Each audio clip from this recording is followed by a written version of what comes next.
This year marked a major turning point for case manufacturing and design, where we've finally gotten into territory where there's actually a lot of sub $100 cases, and especially $60, $70 cases that have either potential for very high performance thermally or ship with a good configuration stock that allows for high thermal performance. So this is finally starting to shape up to be a fairly diverse case market, where we've gotten away from just slap glass on all the sides and put RGB LEDs in it and call it a day.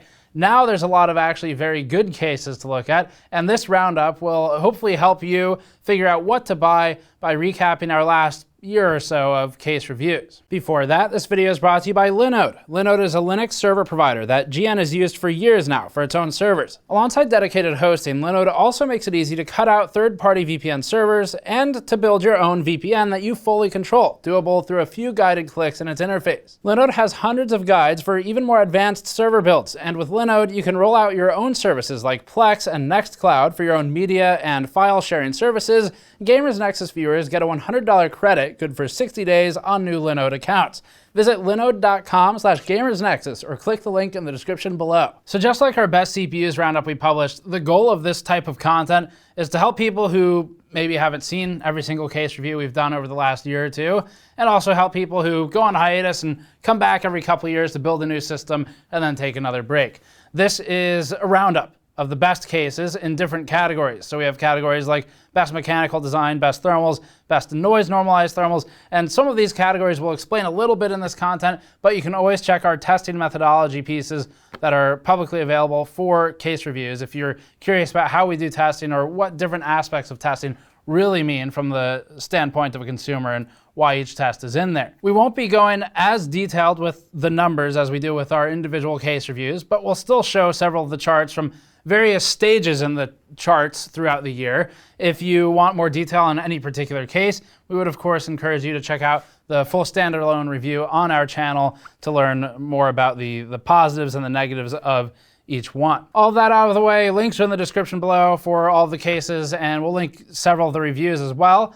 Let's get into the best cases of 2020. The first award is for Best Overall, which factors price, mechanical design, thermals, acoustics, and build quality into the consideration, but especially price to performance. We're giving this to the Lian Li 215, which we were actually neutral to positive about at launch, but it has proven itself worthy over the rest of the year as the other cases have come out.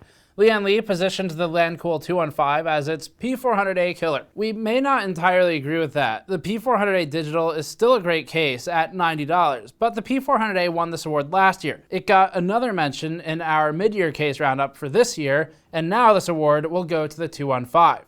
The prophecy has been fulfilled. The 215 diverges from Lian Li's traditionally high-end aluminum enclosures, and instead it's closer to the recent Lancool 2 and Lancool 2 mesh designs, as the name implies. Lian Li partnered with another company to produce this ultra-budget steel and glass case with the express goal of getting the best possible airflow at the lowest possible price. To achieve that, the 215 comes with two 200mm ARGB front fans, a 120mm rear exhaust fan, and a wide-open mesh front panel. The chassis isn't really built for such large intake fans to begin with, and you can see that in the design, and to some extent they're wasted. But they still do a good enough job to put the 215 near the top of our cooling charts on a regular basis. And performance was especially good in our noise-normalized thermal testing, where we set all the noise levels to the same for all of the cases under test.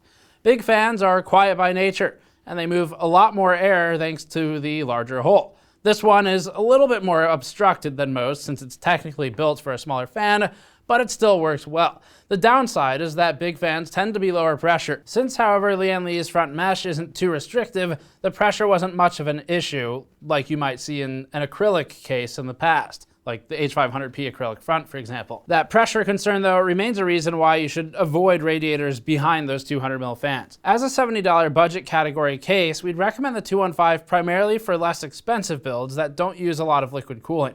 The 200mm fans aren't suitable to be paired with a radiator, and replacing them defeats the purpose of buying the case to begin with. We'd advise against a front-mounted radiator for this one, just because the 200mm fans won't line up well with standard radiator sizes, and the pressure will be poor through them. The front panel has no backing filter, which we like because it benefits thermal performance, but the interior of the case will need some attention and cleaning over time as a result, thanks to the dust that can pass through. Even cases with filters need to be cleaned though, so we don't consider this too much of a downside. Check out the review for more detail on this one because, like any of the cases, it does have some downsides. The 215 isn't necessarily the highest scoring case in every test we've done, so there are other winners for more specific categories, like thermals later. But it's a great case and an easy choice for best overall, especially because of the price to performance combination. The combination of good cooling, good price, and competent design at the price point make it this year's winner for best overall case. The next award is for best mechanical design. We assign this one based on build quality, construction, moving parts and how those parts fit together, and the mechanics of the case. Fractal takes it for the Meshify 2, and to some extent, the Meshify 2 XL that we haven't formally reviewed yet, but we have tested internally.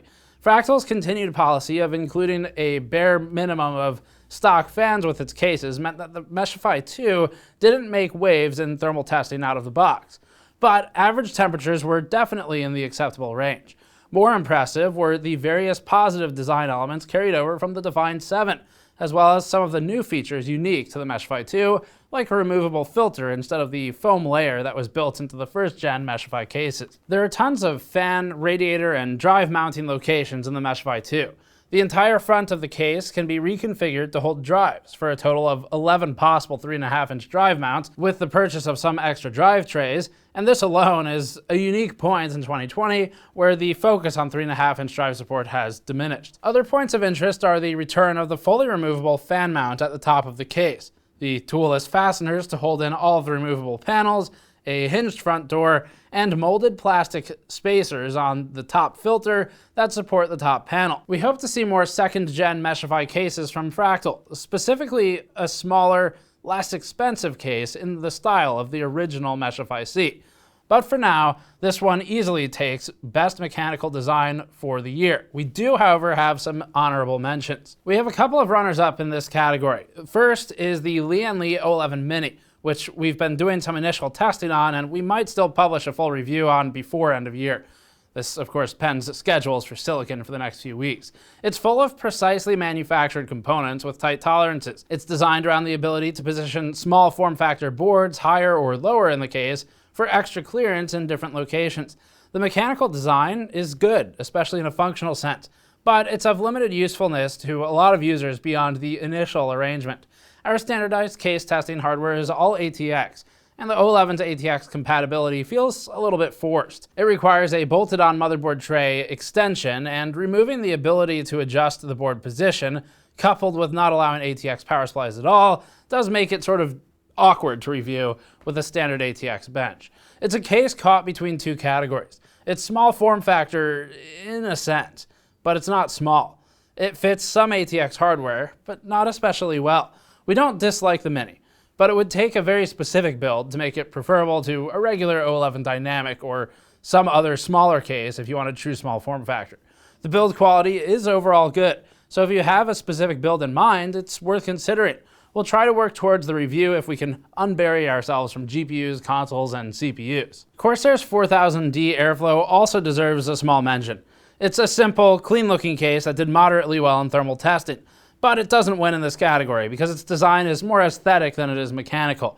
It incorporates several small touches that go above and beyond what we'd expect from a $70 case, like color matching the magnets on the top filter and an easily removable front panel and bezel. The next one is for best budget case. The Corsair 4000D nearly takes this category, but we typically try to stay as close to $50 as possible for best budget case. We also scale the price up a little bit, within reason, if it nets a case that we think will last a lot longer and persist through multiple builds. So when we say budget case, our price range is $50 to $60. If yours is lower, that's fine. But we have a base standard for quality that we like to maintain because we don't really like recommending disposable products that you just buy and replace later. We're declaring the Silverstone Farah R1 the winner of the budget category, with one caveat. Although it's currently the cheapest case currently mentioned in this content at about $61, it only includes one stock fan, which is a large part of why it's so inexpensive. We're letting it slide here because many users already have their own fans or will choose to install a radiator that comes with fans. This is not the successor to the Silverstone RL06 that we wanted, but our standardized fan testing revealed that the R1 can still hold its own with some real fans installed. It still has a mesh front, after all, and once you add some fans, it'll be a good performer. This one would be a great option for someone with a few fans lying around. Users may want to strip the internal nylon filter out in order to slightly improve airflow, but that decision should be carefully weighed, since the filter is permanently bonded to the front panel. There's no going back on that one. The R1 is similar to last year's winner, the Cooler Master NR600. It's bare bones, the stock fans should be replaced or augmented, and it's relatively cheap for a case that still maintains a base level of quality and can be used for another build again later. The difference is that the R1 is almost $10 cheaper than the NR600, and in this category, that matters. This next category is for best out-of-the-box thermals, assigned to the best stock performers each year. Best thermals is one of the easiest categories to score. Among our competitors, the winner in the CPU torture category is the Lian Li Lancoil 2 Mesh, while the P500A Digital from Fantex has an advantage of about 1 degree in the GPU torture test. The Lancoil 2 Mesh definitely has the best balance between the two categories, however, and its GPU temperature average of 47 degrees above ambient in Firestrike Extreme Stress testing with our test bench tied the P500A's result. It's easy to understand what makes it perform so well, too. The Lian Li Lancoil 2 Mesh has two 140mm front intake fans that are 1100 to 1200 RPM and a 120mm rear exhaust fan at 1400 RPM, all of which work together to blast air through the interior of the case. The Lancoil 2 Mesh RGB is somewhat cheaper and comes with three 120mm fans, but that isn't the version that we tested, so be careful. Make sure you check the listings and read them thoroughly before making a purchase. There's a lot of small signifiers on all these cases this year, like digital or RGB, that could be the difference between a really good case and one that needs some work. Back to the one we reviewed though, there's a heavily ventilated door beneath the hinged glass side panel and additional fan mounts on top of the power supply shroud for drawing even more air into the body of the case. The drawback of the Lancoil 2 Mesh is that the hinged doors, the powerful fans, the perforations in those hinged doors, and the elaborate hard drive cage that's designed to accommodate a backplane for hot swapping all add up to make it more expensive than some of the other options on the list, notably Lian Li's own 215. Buyers of this case should plan to make use of its stock fans because they're definitely included in that price. You could always add more, it's just at some point it feels like you should probably have some kind of use for the fans that are included. Next up is best noise levels. Using the same criteria for this one as we did last year, the winner of the best noise levels category is the case with the lowest noise level with fans at full speed, except with fixed CPU and GPU fans of course, and it also has to be a case that doesn't suck. The P300A and Farah R1 did very well in this test, but only because both of those cases only ship with one stock fan, which we view as a disqualifying feature since our reviews recommended adding fans. That leaves the Be Quiet 500DX and the Corsair 4000D as tied winners for this category.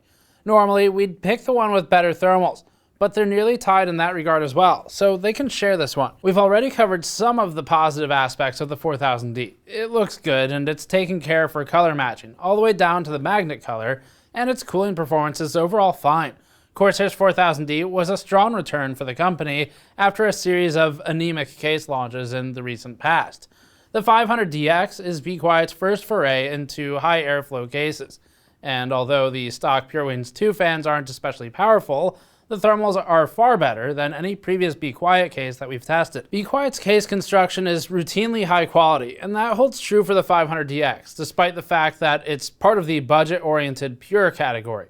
The case lighting is smooth and less obnoxious than many RGB cases, and the case's overall appearance is one of our favorites this year. It includes almost none of the noise damping features that Be Quiet is known for, other than the slow spinning fans, so this case won't suppress an already noisy system. That said, cases with good ventilation tend to be quieter anyway, since the cooling fans don't need to spin as fast, with the one downside being a loss of suppression for higher frequency noises. That, however, is afforded by the higher end Be Quiet cases. It's just that the base volume is higher for those at a given temperature. Both the 4000D Airflow and the Be Quiet 500DX are deserving of this one. Again, as a reminder, we always take thermals into account. So a completely closed box or a box with a few fans won't get this award from us. Even if it's technically the quietest, you can always bring the fan speed down on a more open case and get better noise levels at the same thermals. There is one other Be Quiet case that we just got in for review, but we haven't started working on it yet. So we don't know if it would be potentially deserving of this category. Typically though, the cases that are more closed off and noise focused from Be Quiet are underperformers versus the more open ones when you start noise normalizing or temperature normalizing them. Up next is best noise normalized thermals. For this one, we're giving it to the Phanteks P500A Digital.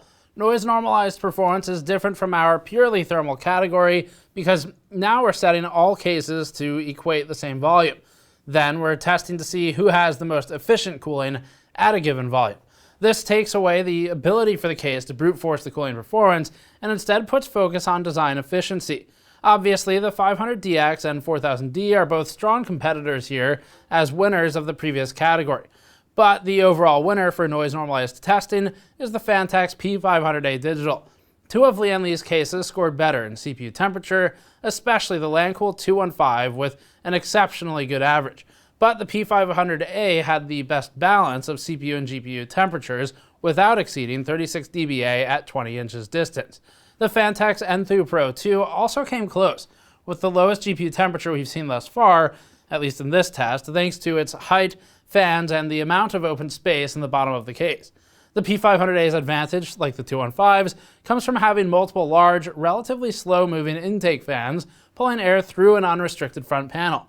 The P500A has a total of 3 140mm intake fans, which take up the entire front of the case and push tons of air while remaining quiet. As usual, mesh-fronted cases top the chart in this category, since even at reduced RPM, the case fans are still more effective than they would be spinning at maximum speed in a sealed noise-damping box. With the P500A, we had to set the case fans to 50% speed to hit the threshold for the noise-normalized test, below 900 RPM, and thermals were still excellent.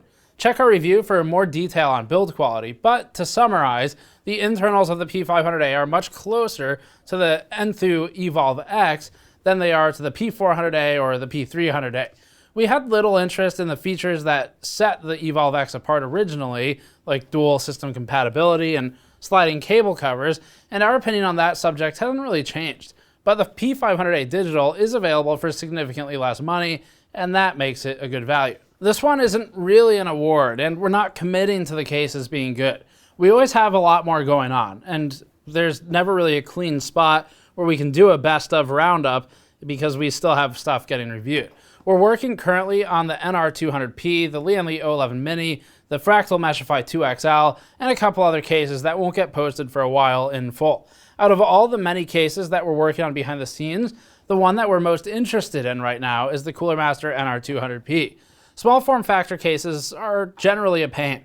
Either they're so small that building in them requires assembling and disassembling the system multiple times, or they're so large that there's hardly any point, where you start looking at a difference between the larger so-called SFF case and a mid-tower, and there isn't much of one. The NR200P fits firmly into the first camp, but it's also a cool case with some interesting features. It comes with a tempered glass side panel, which we'll ignore because it shouldn't include one, and a ventilated metal side panel, which is the correct one to use. There are several different configurations that can be used, but the one that we favor is installing a GPU horizontally so that it can pull air in from the bottom of the case, and installing the two stock fans at the top of the case with an optional radiator mounted against the side panel. We'd probably choose side intake and top exhaust in that configuration, but the reverse could work too. Vertical GPU mounting is also a valid option here since the side panel is ventilated, although it necessitates some creativity in CPU cooling. The entire case can be disassembled into pieces, making the NR200P moderately easy to build in versus some other SFF cases we've worked with. The front panel is just a decorative plate that can be used to contain or hide the drives. Small form factor case reviews are still on hiatus for us, and we may never get around to writing an official review on the NR200P. But it's a clever and well-constructed case, and we'll probably find a use for it, at least internally.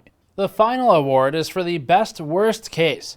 There were many bad cases this year, as every year, and many that were declared the worst case that we'd worked on recently. As the year goes on though, the ascribed value of being the worst so far shifts, and so many worst so fars will accumulate over time. This category then is for the best worst so far case, or the worst case that we worked on for the year so far. Although we have an MSI case waiting in the wings to challenge this score, the current title holder is the Abco Encore or Abconcore Ramses 780 case, sent to us by Brian of BPS Customs because he tricked us into taking his garbage because he hates us. The Abconcore case review accidentally got 1.1 million views on our channel, so in that sense it's actually our favorite case, but not because it's good. The case is one of the hottest we've ever tested, and yet it has 12 included fans, among which are custom molded fans that not only increase cost, but decrease the efficacy. The case is a veritable oven for components, and we remarked in our review that we cut some of the testing short because we didn't want to permanently damage our testing equipment. The case is sold for around $250 USD, if you can even find it, and it claims it'll, quote, open the wind away, presumably a cry for help because it's choking in its default state.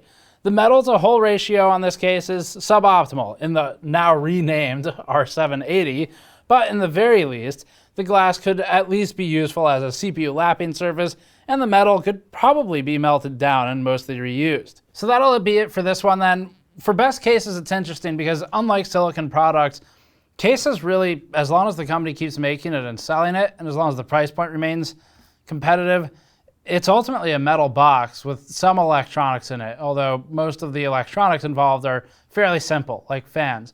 So a metal box, it's not like it ages the same way as a CPU does. It can keep selling, and for that reason, we often talk about, like the P400A and this one, talk about cases that have been out for a little while that remain relevant today. Even though they're not technically a 2020 case, they're still available in 2020 and still one of the top recommendations or one of the best cases to consider. Now, even though it's just metal and glass and simple electronics, though, cases do tend to advance a bit year over year. You see a reduction in cost for things like RGB or for glass, or even in some instances, some of the mechanical design as the volume ramps for those more complex cases. And so you do see a little bit of a shift in the market, and typically stuff gets phased out and replaced. But there are still several good ones out there, obviously. There are a lot more cases, too, that we haven't reviewed or haven't fully reviewed. There's a Be Quiet one on the floor behind me that I'm actually not even sure what the name is yet because we just opened it up. Actually, the box is back there. Silent Bass 802. So we haven't reviewed that one yet because it just arrived. There's the 011 Mini that we talked about in here, but we haven't formally reviewed it, but we do have thermal numbers on it internally that we used to include it in this piece. And there's more going on. So there'll be more to talk about yet. Subscribe for all of that. As always, you can go to store.gamersnexus.net to help us out directly, or patreon.com/gamersnexus, and check out the individual case reviews for more information. We'll see you all next time.